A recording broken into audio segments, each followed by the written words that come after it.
Aluma Capital, celebrating a decade of trust, investing in your future. Welkom terug op die Groot Ontbyt. Dis tyd om die grootste stories van die dag te bespreek saam met Christel Cornelissen van Marula Media. Goeiemôre. Môre mevrouens. Is jy gereed met jou skuifies? Ek is. Mooi. Nou ons eerste skuifie vandag gaan oor die Jocelyn Smith verhoor en dit klink baie kompleks en emosioneel en die grootmaak ma wat nou sê sy het aanneming oorweeg, maar Kelly het geweier. Lang artikel met baie inligting wat my amper meer de mekaar maak nadat ek dit gelees het, né? Dit is nie goeie nuus nie. Ja. Ja, julle sal onthou, hierdie saak kwam sit in die Kaapstadse Hooggeregshof wat nou in Saldanha sit, so hulle het die verhoor na die mense in die gemeenskap toe gebring. Wat vroeër het ons gesê dis 'n goeie ding, mense moet sien wat gebeur, hulle moet betrokke wees.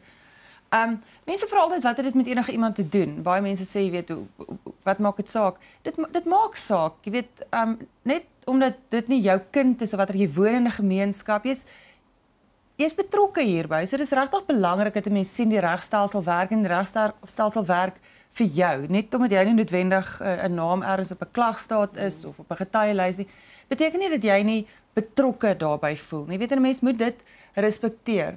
So gister het dit aangegaan, dit gaan 'n lang verhoor wees. Verskeie getuies gister, onder andere waarna hulle verwys as Jocelyn se grootmaak ma, so sy het vakansies by haar gebly. Sy het onder meer getuig dat sy vir Jocelyn wou aanneem. Maar die ma en die pa, Kelly en die pa het geweier. En as 'n mens verder gaan, dan kan jy sien daar was nog 'n getuige gewees, was 'n vrou vir wie Kelly gewerk het. Sy het stukwerk vir haar gedoen, sy het dikwels baie geld geleen, sy het haar gehelp om na haar kindertjies om te sien. En sy het onder meer getuig dat Kelly 'n goeie ma was. Ek dink die hartseer van hierdie storie, dit wys eintlik hoe kompleks mense as mense is. Jy weet, geen mens is net goed en sleg nie. Ons wil graag, jy weet, mense wil dalk kyk na haar en sê, weet, maar wat 'n soort ma was jy? En dan kom jy iemand en sê, maar sy is 'n goeie ma. Weet, en mense kan nou maar hier vir mekaar sê, weet, hulle het waarskynlik nie onder die beste omstandighede geleef of groot geword of gewerk.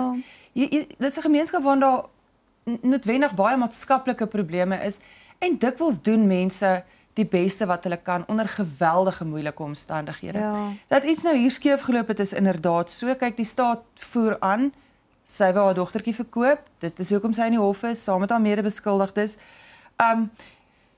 Die staat kan nie kyk na die trane nie, weet, ons sien dit, miskien as 'n ma kan 'n mens sien, jy weet, baie keer doen 'n mens stupid goed, moet jy noodwendig oorgaan om jou kind na bewering te verkoop. Ek weet nie, dit is 'n baie moeilike kwessie. Wat vir my aangrypend van hierdie storie is die swart en wit van alle mense. Jy weet, 'n mens wil regtig kwaad vir haar wees, jy wil haar veroordeel en dan kom iemand en sê, maar as 'n ma het sy regtig probeer. Nou ek en julle sien dit dalk nie, iemand anders het dit gesien. Kelly was baie emosioneel gister in die hof gewees, wat 'n mens kan verstaan. Maar jy weet, dan moet mense ook verstaan, mense word so half vies en sê, maar dit voel amper asof iemand nie besig is om met die hele sak patats vorendag te kom nie. Waar is die dogtertjie? Ja. Dit is my absoluut verstommend hoe niemand weet nie. Iemand moet tog weet, as 'n kind in 'n kar geklim het, iemand moes iets gesien het. Jy weet, mense stap in die straat, of jy spuit jou tuin uit, of jou hond het uitgekom, jy weet, en jy is daar, iemand moes iets gesien het. Christel, ek dink jy som dit so mooi op. Ek dink ons veroordeel so maklik en vinnig, maar nie een van ons bly in die omstandighede waarin baie mense in die land woon nie. En soos jy sê, tot jy nie iemand se skoene gestap het en ek praat nie van die bewering van verkoop nie. Ek praat van die omstandighede waarin mense baie keer is en totdat jy nie iemand se skoene gestap het en want baie mense sê, maar hoekom is haar kind by die kerel gelos of hoekom dit? Maar jy weet nie wat die omstandighede is nie. Jy weet nie dalk dat sy brood op die tafel moes kry om te gaan werk en wat doen jy met jou kinders of wat ook al die omstandighede is nie. Ek dink ons oordeel so vinnig, so maklik eintlik. Ons weet nie eintlik altyd. Ons weet nie eintlik nie. Ek hoor heeltemal wat jy sê. Die prentjie wat die staat hier skets is nie van 'n ma wat gegaan het om brood op haar kinders se tafel te sit nie. En ek dink dit is wat mense kwaad maak. Daar's baie mense wat onder geweldige moeilike sosio-ekonomiese omstandighede leef. Dit gaan swaar met hulle sukkel om elke dag kos op hulle kinders se tafel te sit. Hulle gaan werk toe en hulle los hulle kinders om werk toe te gaan om vir daai kinders te probeer sorg.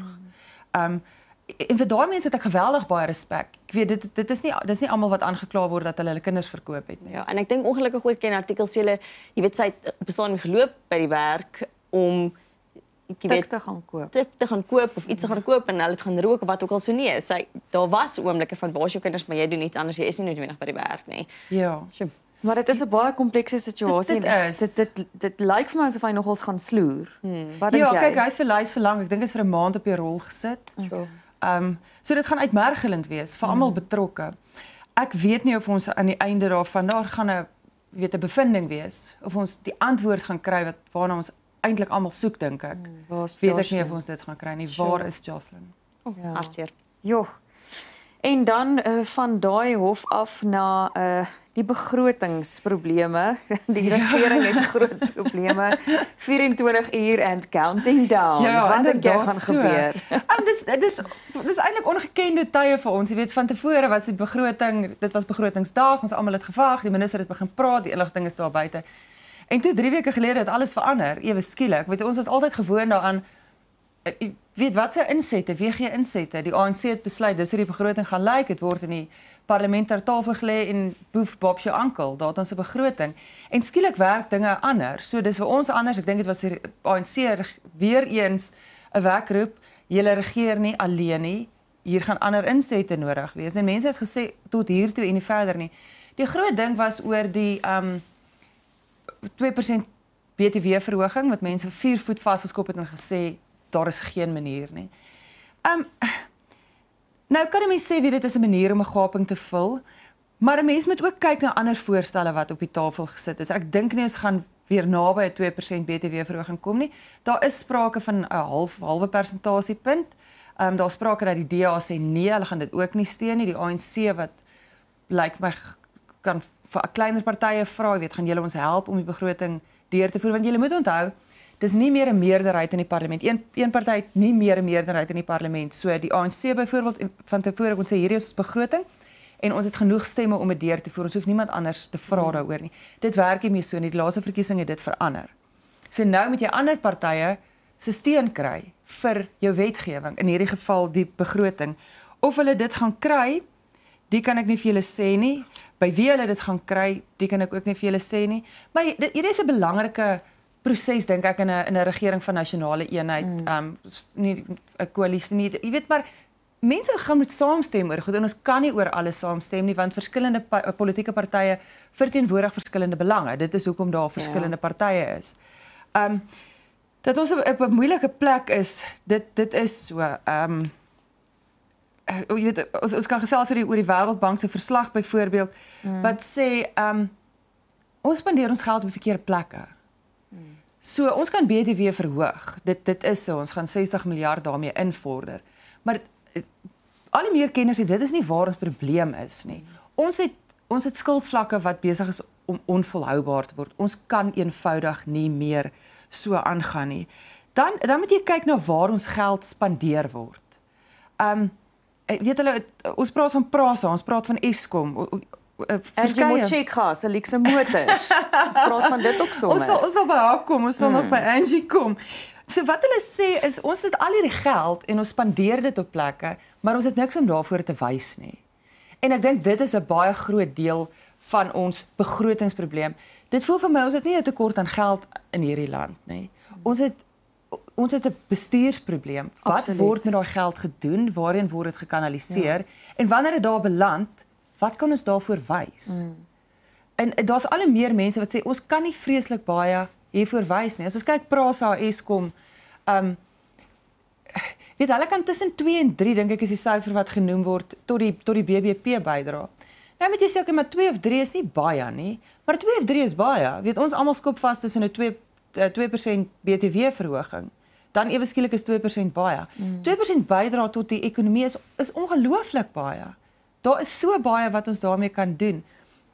Al die meer mense wat sê jy weet ons daar val te veel die geld loop soos water. Onder andere water, geld wat nie ingevorder word vir mense wat water gebruik nie.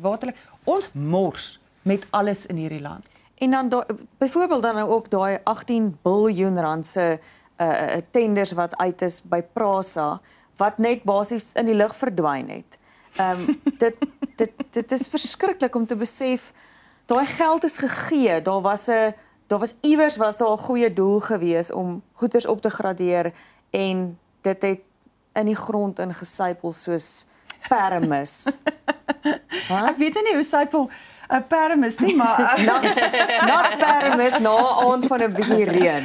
Dit Ja. verdwyn net en stink. ja, dit is inderdaad so. As ons kyk na Prasa dan nou, hulle praat hier van twee tenders van 18 miljard rand vir toerusting. 18 miljard rand is ongelooflik baie geld.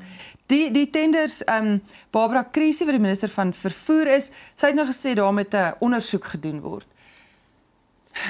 Dit is ook dieselfde ou storie. Nog 'n komitee wat gaan ondersoek instel. Nog 'n komitee wat gaan ondersoek instel. Dit is goed, ons moet nou hierdie goed kyk. Ons kan nie net sê, Ja. weet, laat dit gaan nie. Julle 18 miljard rand is ongelooflik baie geld. Daar word onder andere gesê daar's nie aan die tender vereistes voldoen nie. Dit is nie die eerste keer dat ons 'n tender uitgee nie. Ja. Guys, ons doen tenders in hierdie land. Ons is redelik bedrewe met tenders. So hoe gebeur dit dat 'n tender aan iemand toegeken wat glo nie aan die vereistes voldoen nie en 18 miljard rand. Hierdie is glad nie 'n goeie begin nie, weet ons spoorlyne moet opgegradeer word. As jy gaan praat met die vakbonde wat in die spoorweë werk, hulle sê 'n nagmerrie. Ja. Hoe meer treine nie van die pad af, van die spoor af loop nie is eintlik 'n wonderwerk. 'n Ruk gelede was daar 'n aankondiging geweest, daar word onder meer gekyk na die sneltrein tussen Gauteng en Durban. Ek was vreeslik opgewonde. Kyk, ek het 'n voorliefde vir 'n trein. Ek wil net daar gaan staan en klim met my tassie en ry en hoe lekker is dit? Weet en dan sien jy hierdie goed en dan dink jy maar ons het nie erns met wat ons met ons geld doen nie. En dit is ons geld. Uiteindelik is dit ons geld. Ek kan nie soos by 18 miljard rand tel nie. En dis hoekom mense eintlik wil hê hulle moet vol staan en nie die 2% belasting BTW verhoging goedkeur nie. Mense moet op jou regte staan en net aanhou die emmer oopmaak laat die geld net verder uitloop en bemors word nie. Ja, die geld het aangehou uitloop. Wat al hoe meer mense sê is dit kan nie langer so aangaan nie. Ja. Jy weet dit is onvolhoubaar. Daar's lankal waarskuwings dat dit onvolhoubaar is, maar dit gaan geld droog op. En ons gaan nou 'n bietjie fokus op Angie Motshekga se luukse lewe en dalk 'n bietjie gebrek aan finansiële bestuur, veral met betrekking tot een militêre hospitaal. Goeie oordeel dalk. Ja, so die EFF Karl Neels van die EFF, hy is een van hulle LP's. Hy het vir Angie Motshekga, wat die minister van verdediging en militêre veterane is, hy het haar by die etiekkomitee verklaar omdat sy nie die waarheid gepraat het nie. So waar dit begin is, politieke partye kan vrae stel, geskrewe vrae in die parlement aan ministers of wie ook al, en hulle moet dit antwoord, en mense dink dis obvious, maar hulle mag nie jok in daai antwoorde nie. So as ek vir jou 'n vraag vra, selfs al is dit 'n ongemaklike vraag, byvoorbeeld, wat het jou reiskoste verlede maand beloop? En ek gee vir jou my geskrewe antwoord op die parlementêre vraag, moet dit die waarheid wees? Soos ek sê, dit klink amper as vanselfsprekend, maar mense herinner nou net, dit moet die waarheid wees. Ek kan nie speel met woorde daar nie. Wat Karl Neels sê, is hy het vrae gevra oor opknappingswerk by een militêr. Nou, dit is die groot hospitaal in Voortrekkerhoogte van die weermag. En hy sê, hy het Motshekga verlede jaar gevra of daar ernstige probleme en ongeruimthede met die opknappingswerk is. Nou, hierdie opknappingswerk kom al geruime tyd. Sy het skriftelik geantwoord dat die projek aan die Departement van Openbare Werke oorhandig is sonder enige regsdispute of hofsaake. Nou het Neels gesê, maar dit is nie die hele waarheid hierdie nie. Hy verwys onder meer na die verkryging van mediese toerusting van meer as 20 miljoen rand wat vir die hospitaal verkry is, maar nie meer gebruik kan word nie omdat daar te lank met die opknappingswerk gesloer is. En dan is daar 'n verslag van die ouditeur-generaal wat wys op geldelike verlies weens die opknappingswerk. Nou kom ons terug as mens praat oor regsdispute of hofsaake of ernstige probleme. Miskien sien mevrou Motshekga dit nog nie as 'n probleem nie, ek weet nie. En wat volgens hom nog meer ontstellend is die departement na 'n forensiese audit die saak vir ondersoeke na die valke begin verwys het. So nou begin jy wonder hoekom as alles lekker geloop het, verwys jy iets na die valke. Ja. So hy sê hier's 'n baie groot slang in die gras. In feite wat hy sê, dit is 'n leuen, 'n blaatante leuen. So dit is 'n probleem. Hy sê dit is 'n oortreding van die parlement se reëls, so daar moet teen haar opgetree word. Nou kyk, sy is nie flavor of the month in hierdie stadium nie, weet na aanleiding van alles wat in die DRK gebeur het, probleme by die weermag, jy weet waar gaan die geld en hoe word daarna ons weermag gekyk. En net om dit erger te maak, vir die DA by die hoof van die weermag weet waarom luukse sportsnutsvoertuie van meer as R1 miljoen elk in die laaste 3 weke van die 2024-25 boekjaar gekoop is. Nou, ek is seker daar is 'n doel vir 'n sportsnutsvoertuig. Dit moet nie jou gesig so trek. Dit help byvoorbeeld as jy sukkel met parkering, dan kan mense op jy ander karre uit die pad uitstamp. Ja, so wat die DA sê, weet noodsaaklik voertuie en toerusting word nie herstel nie, maar ons kan miljoene rande aan SUV's spandeer. En weet jy hoekom my bloed kook, nê? Hierdie is vir my. gesondheidsorg. Hierdie is mense wat afhanklik is van daai mediese toerusting van R20 miljoen wat aangekoop is. Daar word gefight vir die NGV omdat daar sogenaamd omgegee word vir die armer mense van Suid-Afrika se gesondheid. Maar dan kan daar nie mediese toerusting reg aangekoop word nie of die geld word. Ja, of as dit aangekoop word, dan kan dit nie gebruik word nie, omdat daar 'n ander probleem is. Jy weet, dit is 'n hele brimpel uitwerking. Dit voel net vir my daar word en dit is waar ons geld heen gaan. Ja, en dit by die lysie van kan nie geld bestuur nie, kom selfsug. Wat seker die slegste eienskap saam met verneynigheid is in die wêreld. Joef. Ja. Ek dink dit wys ook 'n gebrek aan leierskap. En mens wonder baie keer, jy weet die groepie ministers wat gewoonlik in die kabinet is, word elke 4 jaar wat ook al net rondgeskuif na 'n ander posisie toe. Maar het hulle werklik die kennis van die posisie wat hulle beklee? So het Angie Motshekga regtig die kennis oor ons weermag en alles wat onder daai val van verdediging en dit sluit nou die militêre hospitaal in wat ook al of nie. En as jy nie het nie, hoekom is jy in daai posisie? En as jy gaan maar hulle is eintlik meer 'n bestuursposisie want die mense die adjunkte en die LER moet eintlik die werk doen. Dan bevraagteken ek jou bestuursvermoë. So ek dink vir my gaan dit ook terug behalwe vir al die ander goeders, jy weet, gaan dit ook terug na het ons 'n gebrek aan leierskap en leierskap wat regtig daar is om die mense van die land te dien. Ek sê met jou 100% saam. Ek dink as 'n mens 'n goeie bestuurder is, of byvoorbeeld jy's in die finansiële kantoor, of jy die weermag se boeke doen en of jy die departement van gesondheid se boeke doen. Ek dink dit kom basies op dieselfde ding, die boeke moet klop. Ja. So as jy nie 'n finansiële mens is nie, is dit nie 'n posisie waarin jy moet wees nie. As jy 'n goeie bestuurder is, goeie bestuurders is nie noodwendig goeie leiers nie. Jy weet, maar dan het jy 'n span om jou en jy het mense op die regte plek wat vir jou die werk reg gaan doen. En ek dink dit is waar jou punt inkom. Is ons kort mense op die regte plekke. Mense wat wil 'n verskil maak, wat nie net in 'n posisie is omdat iemand jou daar geplaas het nie. En wat nie net jouself wil verryk nie. Ja, jy weet jy moet werk vir die mense. Ja. Ek het gister iemand gehoor wat sê die minister van Finansies praat van I want this, I need this. En sy was van Black Sash as ek reg onthou. Sy het gesê sy taalgebruik is verkeerd. You don't want this, you don't need this. Hierdie is 'n begroting vir die mense. Ja. Dit gaan nie oor wat jy wil hê nie. Jy moet die begroting opstel, maar jy werk vir die mense. En ek dink baie keer vergeet ons politici of die bestuurders van departemente of die uitdelers van tenders dat jy nie vir jou eie sak werk nie. Ja, en ek dink gister op daai noot, Christel Songesi Zibi van Rise Mzansi het gister gesê dit is vir hom uiters, jy weet, disrespekvol en onaanvaarbaar dat daar soveel stories oor die begroting uitlek. Dus want ons moet nou fokus op die begroting vir die land en ons moet nou ophou met politiekery en tussen die politici en wie se stem die dikste gemaak moet word en kom ons lek hier iets uit en daaruit fokus op wat gedoen moet word vir die mense van die land. En dit was eintlik vir my so 'n mooi opsomming van ja, soos waar is julle fokus op hierdie stadium? Op julle self en wat julle hier uit kan kry en hoe julle kan munt slaan nou oor die feit dat 'n begroting plaasvind of nie plaasvind nie, of gee jy regtig weer om oor die mense van Suid-Afrika? Ek hoop uit my hart uit so. Ek het juist presies nou na sy woorde toe gegaan, want ek wou daai aanhaling vir ons lees. Hy het gesê, maak nie saak wat jou persoonlike gevoelens oor die FSA is byvoorbeeld nie. Die onttrekking van fondse gaan nie oor die voer van ideologiese argumente nie. Dit gaan oor mense se lewens. En ons kan dit deurtrek na al hierdie stories van wanbesteding toe, ook na die gebou in Johannesburg se middestad, waar hulle nou al vir 8 dae nie kan werk nie.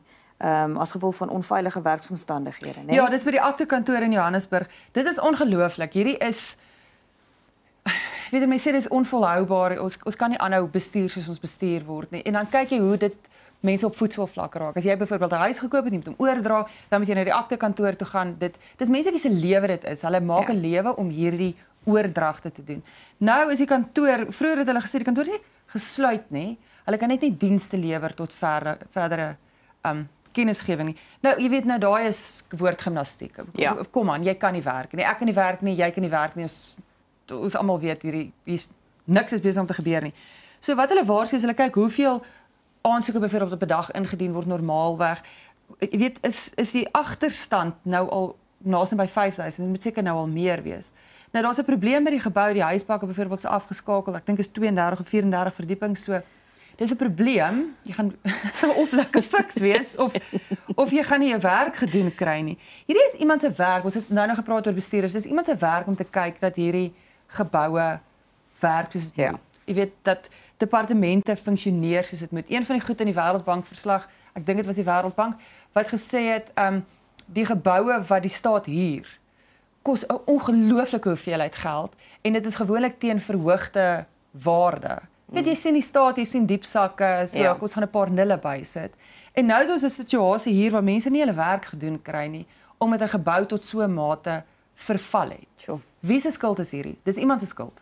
Maar hoe kom jy op daai punt dat dit so verval het dat jy nie kan werk nie? Want ons het aangehou en aangehou. Dit is met soos byvoorbeeld met ons staatsskuld. Ja. Ons het aangehou en aangehou en aangehou, Jennifer, tot ons op 'n punt kom waar die huisbak nie meer werk nie en dan maak ons toe. Jy moenie so aanhou nie. Maar kan ek julle net gou onderbreek vir een positiewe storie voordat ons groet en dit is 'n baie pragtige skaars seekat wat in Mosselbaai se lughawe. Kyk hoe mooi sy klere. Dit lyk my soos 'n long wat dryf. Ag nee man. Kyk na sy klere. Hy was in 'n awkward posisie daar, okay? Hy was besig om kaal te swem toe neem die mense hom af. Maar die punt is hierdie ding kom gewoonlik net in tropiese areas voor, nê? En kyk sy mooi klere. Hy laat my dink aan 'n troupand, daai voeltjie wat jy altyd in die wildtuin sien. Dis pragtig man. Dis goeie nuus dat mense hom ek spot sien. nou sommer. Dis regtig, dis so mooi. Mense dink weet daar's alles al en dan kom ons agter ons het nog nie eens naaste by alles gesien wat die liewe Here op hierdie aarde gemaak het nie. Ongelooflik. Mense kan gaan kyk op Netwerk 24, daar's 'n video van hoe hy swem. 'n Pragtige ding. 'n Absolute voorreg om so iets raak te loop. 'n Baie mooi swemmende long. Gelukkig het my long nie suiers aan wat my kan. Ja, dit is 'n voorreg. Die man wat dit afgeneem het, hy's 'n hommeltuigfotograaf. Ja. So kan jy dink wat 'n wonderlike goed. Hy sien waarskynlik 'n bietjie skrikwekkende goed. Ja. En dan een keer elke hoeveel jaar. Sjoe. 'n Belewenis. Bewaar die visserman of die haai wat hierdie dingetjie wil eet, asseblief julle spaar sy lewe. Dankie Christel Cornelissen, dit was heerlik om saam met jou te kuier en bly ingeskakel vir nog groot ontbyt. Aluma Capital, celebrating a decade of trust, investing in your future.